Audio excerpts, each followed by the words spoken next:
Unreachable, the Japanese fighters struggle against the B-29 Superfortress introduction. November 24, 1944. From air bases across Tinian and Saipan, 111 Boeing B-29 Superfortress bombers take flight toward the Japanese mainland.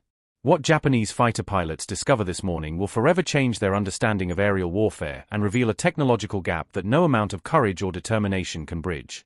This is the story of brave men fighting against impossible odds, not against enemy skill, but against the laws of physics themselves.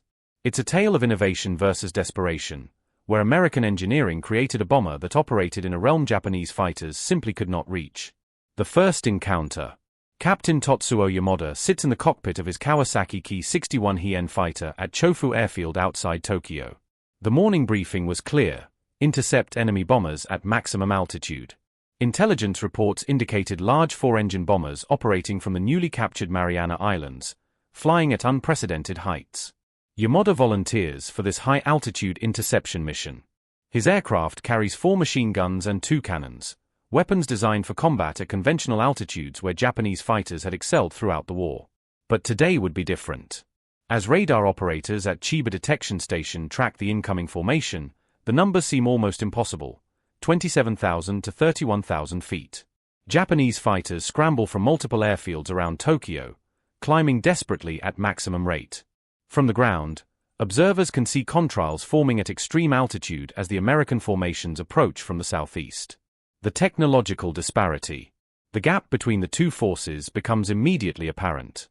Yamada's Ki-61, designed in 1941, weighs 7,650 pounds with an engine producing maximum speed of 368 miles per hour at 16,400 feet.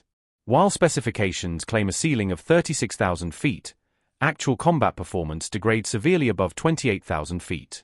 The engine loses power dramatically in the thin atmosphere, and control surfaces become increasingly sluggish.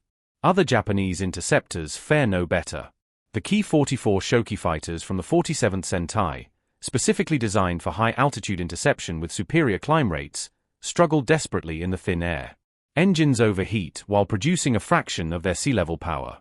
Pilots gasp through inadequate oxygen systems designed for shorter engagements at lower altitudes. The interceptors manage to reach 28,000 feet before most begin stalling, still thousands of feet below many of the bombers. Those few fighters that achieve sufficient altitude lack the energy for sustained engagement. Control surfaces barely respond in the rarefied air while engines strain beyond design limits. Inside the B-29. Meanwhile, aboard the lead Superfortress Dauntless Dottie, Captain Robert Morgan's crew works comfortably in pressurized compartments. No heavy flight suits. No cumbersome oxygen masks. The bomber's 4 Wright R-3350 engines generate 2,200 horsepower each, maintaining over 300 miles per hour at operational altitude despite the thin air. Turbo superchargers compress the thin atmosphere, maintaining engine power when naturally aspirated engines fail. The pressurized compartments allow crew movement without altitude suits, a design that enables sustained operations at altitudes previously impossible for combat aircraft. The Central Fire Control System coordinates defensive armament through analog computers, tracking multiple targets simultaneously. This construction philosophy differed fundamentally from previous American bombers. The B-17 and B-24 used unpressurized crew compartments requiring heavy flight suits and oxygen masks, limiting their effective ceiling to around 25,000 feet. American designers prioritized altitude capability in the B-29, accepting complexity in exchange for operational sanctuary above enemy interceptor range. The desperate climb. Yamada pushes his Ki-61 to absolute ceiling. The airspeed indicator shows barely 180 miles per hour as the fighter wallows in thin atmosphere approaching 30,000 feet. His pre-war training never anticipated combat at such altitudes. The mission briefing emphasized attacking from above using diving passes to maintain energy, but reaching position above the bombers proves impossible. The Hien sustains 30,000 feet for mere seconds before stalling, forcing a recovery that costs 3,000 feet of altitude. Multiple attempts achieve similar results as engine temperature gauges exceed redline limits and oil pressure fluctuates dangerously. Yamada observes bomber contrails passing overhead. Their defensive guns track his fighter but don't fire due to extreme range. That morning, only 40 Japanese fighters manage any attacks on the bomber formation. Most achieve just single firing passes before losing energy. Machine gun rounds fired in climbing attacks lose velocity rapidly in thin air, many fall short of targets. Anti-aircraft shells explode thousands of feet below the bombers despite maximum elevation settings. The first Tokyo raid. The November 24th raid marks the first mass B-29 attack on Tokyo since the symbolic Doolittle raid 31 months earlier. The formation maintains course toward the Nakajima Aircraft Company's Musashino engine plant, Japan's most important aircraft engine manufacturing facility. Due to powerful jet stream winds discovered at altitude, reaching over 200 miles per hour, only 24 aircraft hit the primary target. Others bomb secondary targets or miss entirely. Yet the psychological impact proves profound. The bombs fall from unprecedented altitude while Japanese fighters circle helplessly below, unable to reach the attackers. Ground observers watch vapor trails crossing Tokyo's sky at previously unimaginable altitude, beyond reach of defending fighters. The bombers proceed through Japanese airspace, suffering only one loss to a ramming attack by a damaged fighter, a suicidal gesture of desperation. The 21st Bomber Command concludes its first Tokyo mission with minimal damage from defenses. Japanese fighters claim only one confirmed victory through ramming, while the altitude sanctuary contradicts every Japanese expectation. Evolving tactics. December 3, 1944 brings another concentrated B-29 attack against Tokyo. The Japanese response evolves based on November's experience. Captain Teruhiko Kobayashi of the elite 244th Sentai implements new tactics, positioning his fighters at maximum altitude before the bombers arrive, hoping to dive on them with energy advantage. But even starting from optimal position, the Ki-61s cannot reach bomber altitude. The formation includes specially modified interceptors with reduced armor, removed radios, and minimal ammunition to save weight. These stripped fighters achieve marginally better altitude but still fall short of effective engagement height. Lieutenant Saburo Hayashi leads a specialized ramming unit called Hagakutai, formed from volunteer pilots willing to sacrifice themselves. The unit's aircraft strip all unnecessary weight, including most armament and armor protection, carrying only enough fuel for one-way missions to achieve maximum altitude. The modified Ki-61 fighters climb toward the approaching formation with emergency boost engaged, accepting certain engine damage. Manifold pressure exceeds manufacturer limits while cylinder head temperatures approach failure point. Most fighters stall around 30,000 feet, still below effective engagement altitude. The ramming attacks. Sergeant Masaroki Itaki achieves 31,500 feet in his lightened Ki-61 before attempting a ramming attack against a straggling B-29. The bomber's defensive guns fire continuously as the fighter approaches from below in a zoom climb. Multiple rounds strike the Ki-61, but Itaki maintains his collision course. At the last moment, his fighter loses energy, stalling 500 feet below target before entering an uncontrollable spin. The pilot recovers at 20,000 feet, his aircraft too damaged and lacking fuel to attempt another climb. The ramming attacks achieve occasional successes when bombers descend due to mechanical problems, but cannot systematically counter the high-altitude threat.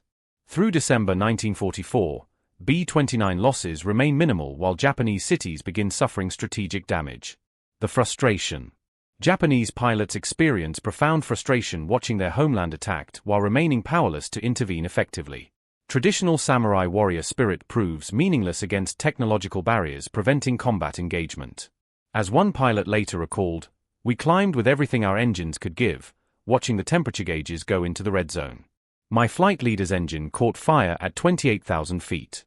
I continued climbing, reaching perhaps 30,000 feet before my controls became completely ineffective. The B-29s passed overhead like silver ghosts, unreachable despite our most desperate efforts. The frustration and shame of being unable to protect our homeland haunted us more than fear of death." LeMay's Revolution. Major General Curtis LeMay assumes command of the 21st Bomber Command in January 1945, analyzing high-altitude daylight raid effectiveness with characteristic intensity. Initial missions achieve poor accuracy due to jet stream winds discovered at bombing altitude, sometimes exceeding 250 miles per hour. These winds, unknown before B-29 operations, push bombers rapidly across targets, making accurate bombing nearly impossible. Cloud cover frequently obscures targets during winter months, forcing radar bombing with minimal precision. Less than 10% of bombs hit intended targets. After analyzing the tactical situation, LeMay implements a revolutionary change in March 1945, low-altitude night incendiary attacks against urban areas. B-29 stripped defensive armament except tail guns, carrying maximum incendiary bomb loads. The altitude reduction from 30,000 feet to 5,000 to 9,000 feet eliminates the jet stream problem while bringing bombers within range of Japanese defenses. The tactical shift means Japanese fighters can suddenly achieve effective interception altitude, fundamentally changing combat dynamics. Operation Meeting House. March 9, 1945 witnesses Operation Meeting House, the devastating Tokyo firebombing mission. The attack force of 334 B-29s approaches at 5,000 to 9,000 feet, finally within reach of all Japanese fighter types. Lieutenant Yoshio Mitsuyoshi scrambles in his Nakajima Ki-44 from Matsudo Airfield, finally able to reach bomber altitude without difficulty. But night combat presents entirely different challenges. Without airborne radar or effective ground control, Japanese fighters struggle to locate targets in darkness. Searchlights illuminate individual bombers while anti-aircraft guns engage at point-blank range for the first time. Ki-44s and Ki-61s conduct desperate single attacks without radio coordination. Mitsuyoshi achieves multiple firing passes, observing hits on engines and fuselages. Several bombers stream flames and lose altitude, but most continue to their targets despite damage. The incendiary attack creates a firestorm consuming 16 square miles of Tokyo, killing an estimated 100,000 civilians in the deadliest air raid in history.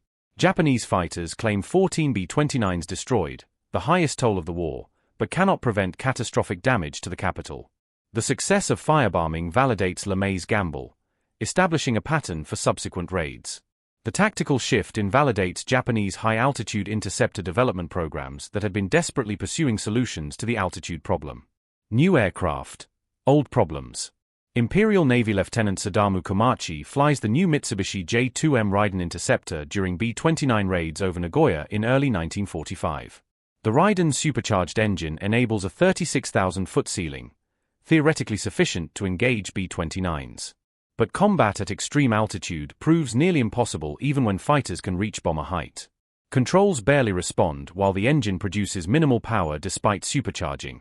Pilots report inability to maintain pursuit curves or lead targets effectively in thin air. The Raiden requires perfect positioning before bomber arrival to attempt even a single firing pass. Climbing pursuit from below remains impossible once bombers pass overhead. Many pilots experience oxygen system failures causing disorientation or unconsciousness at altitude. Kamikaze against the Sky Fortress. April 1945 brings coordinated kamikaze attacks against B-29 formations. As conventional interception continues proving inadequate, the Japanese military formally organizes special attack units specifically targeting B-29s. Corporal Yasuo Ogawa successfully rams a B-29 over Kawasaki on April 12. Both aircraft are destroyed in the collision. Special attack units form at multiple bases with pilots volunteering for certain death missions against the Silver Bombers.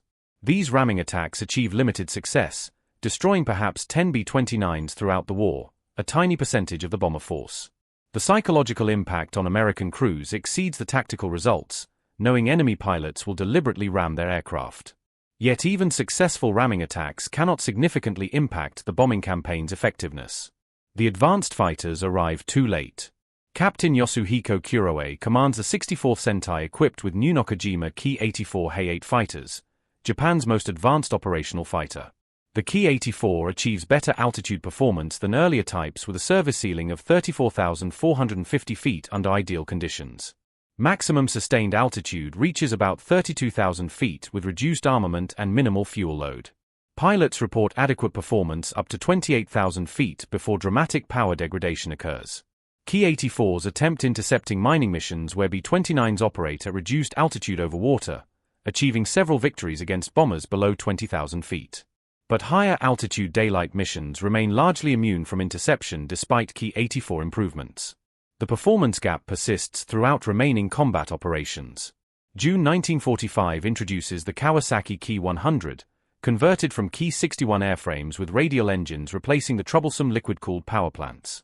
The modification improves reliability dramatically but reduces altitude performance. Ki-100s excel against American fighters at medium altitude, but cannot reach B-29s at operational height. Industrial collapse. Japanese aircraft industry produces various specialized high-altitude interceptor prototypes throughout 1945. The Mitsubishi Ki-83 twin-engine fighter promises exceptional altitude performance with turbo-supercharged engines. The Kawasaki Ki-102 heavy fighter carries powerful armament specifically for bomber destruction.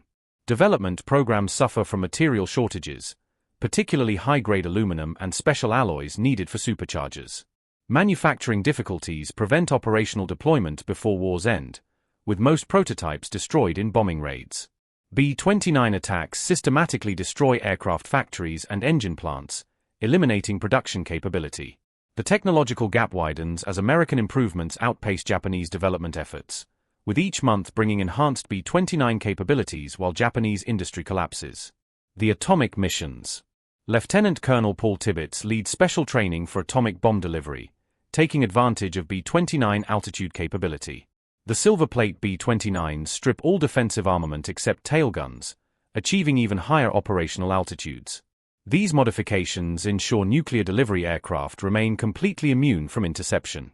August 6, 1945 brings the ultimate demonstration of altitude sanctuary. When Enola Gay approaches Hiroshima at 31,600 feet, Japanese fighters launch from nearby bases but cannot reach the lone bomber's altitude. Lieutenant Matsu Yasuzawa climbs desperately in his Ki-61, struggling to reach the enemy. His fighter achieves 29,000 feet before stalling, still 2,000 feet below the bomber. Other interceptors fare no better, with most failing to exceed 27,000 feet despite perfect weather conditions. The atomic explosion occurs while fighters circle helplessly below, unable to intervene or even identify the special nature of the weapon. Similar failure occurs August 9 when Bockscar delivers the second atomic weapon over Nagasaki. Japanese radar tracks the bomber throughout its approach, providing ample warning for interception attempts. Multiple fighter squadrons launch but cannot reach the B-29's altitude of 28,000 feet. The human cost. From the American perspective, B-29 crew member Technical Sergeant Robert Johnson describes observing Japanese fighters from his central fire control position. We could see them struggling up toward us, tiny specks getting larger slowly. Sometimes they'd get close enough that we could see details, the red circles on their wings, even the pilot's canopy. Then they'd stall and fall away, tumbling like leaves. A few managed to fire at us, but their rounds usually fell short. It was almost sad watching them try so hard and fail. B-29 tail gunner Sergeant Robert Goldsborough had a unique perspective. From the tail, I had the best view of Japanese fighters trying to reach us. They'd appear as specks slowly growing larger as they climbed. Some would fire from extreme range, their tracers arcing up but falling short. Others would try zoom climbs, trading all their speed for altitude. They'd hang motionless for a moment, almost reaching us, then stall and tumble away. I rarely fired. They never got close enough to be a real threat. On the Japanese side, former Ki-61 pilot Lieutenant Naoshi Kano's post-war memoirs capture the desperation. We climbed with everything our engines could give, watching the temperature gauges go into the red zone. The frustration and shame of being unable to protect our homeland haunted us more than fear of death. Why the gap was unbridgeable. The technological examination after the war provided a sobering assessment. Post-war analysis of crashed B-29s revealed sophisticated construction exceeding Japanese manufacturing capabilities entirely. Pressurized compartment design incorporated complex sealing systems using synthetic rubber compounds Japan could not produce. Structural reinforcement for pressurization required precision welding techniques and quality control beyond Japanese standards. Remote turret control systems employed analog computers using vacuum tube technology more advanced than any Japanese military equipment. The servo mechanisms for gun control demonstrated precision manufacturing unavailable in Japanese industry. Even basic components like electrical wiring used materials and insulation superior to Japanese equivalents. Japanese engineers recognized multiple technological generations separated their aircraft design philosophy from American capabilities. Pressurization systems incorporated complex sealing mechanisms and structural reinforcement beyond Japanese manufacturing capability. Turbo-supercharging represented precision engineering requiring special materials and manufacturing tolerances unavailable in wartime Japan. The industrial reality. The B-29 program alone cost more than Japan's entire military aviation budget for the whole war. American industrial mobilization produced quantities and qualities of equipment beyond Japanese comprehension. Mass production achieved economies of scale impossible for Japanese manufacturing methods. America produced nearly 4,000 B-29s, while Japan struggled to manufacture hundreds of inferior fighters. Attempts to replicate captured equipment failed due to material science limitations. Japan lacked access to special alloys, synthetic materials, and precision manufacturing tools required for advanced aviation technology. Maintenance challenges plagued Japanese high-altitude operations throughout the campaign. Engines required complete overhaul after just a few maximum altitude attempts due to excessive stress. Supercharger systems failed regularly, with replacement parts increasingly unavailable. The mechanical attrition reduced available interceptors regardless of combat losses. The final missions. Lieutenant Kunioki Tanaka flies his final interception sortie on August 14, 1945, one day before Japan's surrender, against a reconnaissance B-29 conducting damage assessment photography. His Ki-100 fighter achieves 28,000 feet before engine power loss forces descent, typical of hundreds of failed interceptions throughout the war. The photo reconnaissance aircraft proceeds unmolested at 35,000 feet, documenting atomic bomb damage for American intelligence. The mission symbolizes the continuing technological inability to counter American strategic aviation superiority, even in the war's final hours. Recognition of defeat. General Korechika Anami evaluates home defense failures during final military conferences before surrender. B-29 altitude superiority negated Japan's geographic advantages and fighting spirit completely. Technical inferiority proved insurmountable despite tactical innovation and pilot sacrifice. The recognition of technological defeat influenced military acceptance of unconditional surrender terms. Without the ability to defend against B-29s, continuing resistance became meaningless. The inability to defend against strategic bombing demonstrated broader technological inferiority across all military capabilities. Reflections and legacy. Major Toshio Sakagawa, who commanded the 244th Sentai during the B-29 offensive, recorded his unit's combat experiences. "My pilots were among Japan's best, with years of combat experience. Yet we achieved virtually nothing against B-29s at altitude. Our combat reports consistently describe the same failure. Climbing desperately, reaching perhaps 28,000 or 29,000 feet, engines failing, controls becoming ineffective, then watching helplessly as bombers passed overhead. The technological defeat was complete and humiliating." Ki-84 veteran Captain Izumu Hayashi described the experience. Despite flying Japan's most advanced fighter, reaching bomber altitude remained nearly impossible. The engine would cough and sputter above 30,000 feet, barely producing enough power to maintain flight. Controls became mushy, like flying through molasses. We'd make one pass if lucky, firing a short burst before stalling. Watching them continue unharmed while our cities burned below created a sense of helplessness I'll never forget. Former Ki-61 pilot Lieutenant Jiro Tanaka survived multiple unsuccessful B-29 interception attempts. Each mission demanded maximum physical effort fighting altitude effects. Breathing became difficult even with oxygen. Hands went numb from cold. Eyes watered continuously from dry air and cold. Then watching bombers proceed unopposed while our cities burned created psychological trauma beyond combat stress. We felt we had failed our ancestors, our emperor, our people, not through lack of effort, but through technological inability. The American perspective. Veteran B-29 pilot Colonel Paul Tibbets reflected on the altitude advantage during atomic missions. Flying above enemy fighter capability enabled precise navigation to target without defensive concerns. We knew Japanese fighters couldn't reach us, which allowed complete focus on the mission. The technological sanctuary proved absolute. They could see us, track us on radar, but couldn't touch us. It was like being behind bulletproof glass. B-29 Engineer Staff Sergeant James Pearson monitored pressurization systems during combat missions. The cabin altitude stayed at a comfortable 8,000-foot equivalent while we cruised above 30,000. We worked in shirt sleeves, moving freely between stations. Meanwhile, Japanese pilots were struggling with frozen controls, inadequate oxygen, and engines that could barely function. The technological mismatch was absolute. It wasn't a fair fight. It was barely a fight at all. Colonel John Montgomery, who led the 9th Bombardment Group missions from Tinian, observed Japanese defensive evolution. Initially, they tried mass interceptions, sending up everything that could fly. By spring 1945, they'd largely given up on daylight high-altitude interceptions. They concentrated on night raids when we came in low. Smart adaptation, but too late to matter. The altitude advantage we enjoyed for most of the campaign meant we could destroy their industry almost unopposed. The statistics tell the story. The United States Strategic Bombing Survey conducted extensive analysis of Japanese fighter effectiveness against B-29 operations. High-altitude daylight raids suffered minimal losses to fighter interception throughout the campaign. Approximately 50 B-29s were lost to fighters from over 30,000 individual sorties, a loss rate of less than 0.2%. Japanese fighters proved effective only when B-29s operated at reduced altitude due to mechanical problems or tactical requirements. The statistics validate altitude sanctuary effectiveness against contemporary interceptor technology.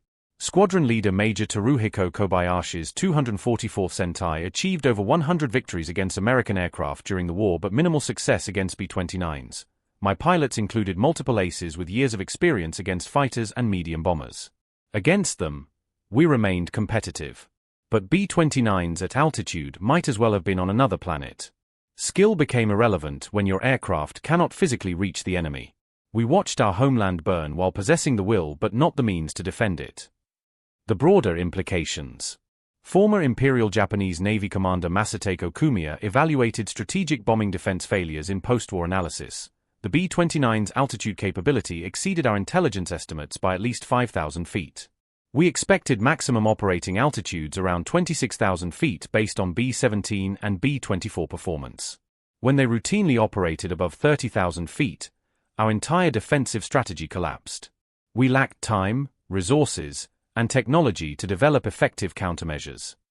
Japanese aircraft designer Jiro Doi analyzed key 61 limitations against B-29 operations. Our fighter was optimized for combat between 15,000 and 25,000 feet, where most aerial combat occurred. We never anticipated bombers operating routinely above 30,000 feet. Modifying existing designs proved impossible. The engine, airframe, and systems were fundamentally inadequate for extreme altitude. Starting fresh would require years we didn't have and resources that no longer existed. Conclusion: technology determines destiny. This comprehensive examination of Japanese fighter operations against B-29 raids reveals technology's absolutely decisive role in modern warfare.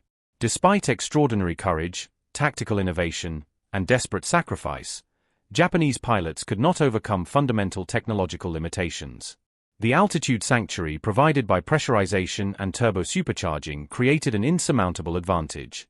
When combined with America's industrial capacity for mass production of complex weapon systems, the technological gap proved impossible to bridge. General Henry Hap Arnold evaluated B-29 program success despite enormous development costs exceeding even the Manhattan Project. The strategic bombing campaign validated every dollar invested in advanced technology. The altitude sanctuary enabled precision attacks and atomic weapon delivery without prohibitive losses. We proved that technological superiority could determine victory without massive ground invasions. The B-29's operational superiority over Japan vindicated American investment in advanced aviation technology, demonstrating conclusively that in modern warfare, technological advantage can prove more decisive than traditional military virtues of courage, skill, and determination. The campaign's outcome was determined in American factories and engineering offices as much as in the skies over Japan, establishing precedents that would shape military aviation development for generations to come. Boeing engineers designed the B-29 specifically for Pacific Theater strategic bombing requirements against Japan, prioritizing technological advantage over traditional bomber characteristics, creating a weapon system rather than just an aircraft. The design philosophy transformed not just military aviation but established foundations for the modern aerospace industry. Strategic Air Command incorporated B-29 operational lessons into Cold War nuclear delivery doctrine. High-altitude penetration became a fundamental principle for strategic bomber employment against defended targets. The tactical advantages demonstrated against Japanese defenses influenced decades of bomber development, leading eventually to jet-powered strategic bombers operating at even more extreme altitudes. In the end, the story of Japanese fighters versus the B-29 is not simply a tale of American technological triumph or Japanese tactical failure. It is a profound lesson about the nature of modern warfare itself, where engineering excellence, industrial capacity, and technological innovation can create advantages that courage alone cannot overcome. The brave Japanese pilots who climbed desperately day after day, watching their engines overheat and their controls fail as silver contrails passed unreachably overhead, demonstrated that warfare had fundamentally changed. The age of the warrior spirit meeting modern technology had arrived, and the outcome was never in doubt. Their sacrifice was not in vain as a military lesson. It demonstrated to the world that future conflicts would be won not just on battlefields, but in research laboratories, engineering facilities, and manufacturing plants. The technological revolution in warfare that began with the B-29 continues to this day, as nations compete not just in military prowess but in scientific advancement and industrial capability. The unreachable B-29, flying in its sanctuary of thin air and American ingenuity, became a symbol of how completely technology could reshape the ancient art of war.